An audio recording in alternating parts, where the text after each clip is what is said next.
Bonjour toi, je te propose de continuer la découverte de l'espérance que nous donne le Nouveau Testament, la résurrection pour la vie éternelle.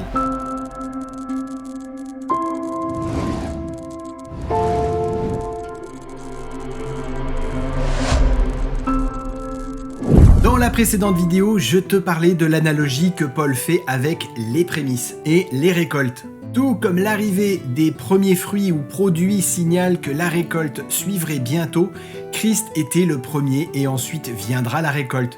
La moisson sera tous ceux qui appartiennent à Christ.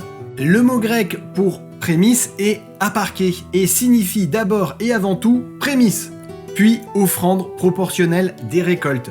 Une offrande de remerciement quoi. Ou troisièmement, il pourrait signifier une offrande. Les Israélites présentaient les prémices, la première gerbe de la moisson dans le temple, et le sacrificateur l'agitait devant le Seigneur. Toutes ces actions se déroulaient le 16 du mois de Nissan et étaient gages d'une récolte complète.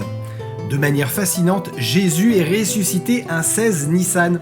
Par conséquent, il a servi de gage, de première gerbe et de prémisse de la pleine moisson de tous les croyants qui ressusciteront aussi un jour. Mais il est important de noter que la récolte n'aura lieu que quand il reviendra. Ainsi, il n'y a pas de moisson qui soit déjà physiquement au ciel, à l'exception de ceux qui sont ressuscités ou emmenés directement au ciel, comme Enoch, Élie et Moïse, et ceux qui ont été ressuscités d'entre les morts pendant la résurrection du Christ. La nouveauté de vie de Jésus indique la vie nouvelle et la résurrection de tous les croyants.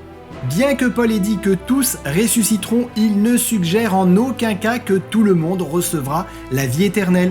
Paul ne croyait pas au salut universel et indique clairement que ceux qui ressusciteront à la seconde venue sont ceux qui sont en Christ. Paul utilise l'expression « en Christ » dans ses lettres pour signifier une relation étroite et une unité entre le croyant et Jésus.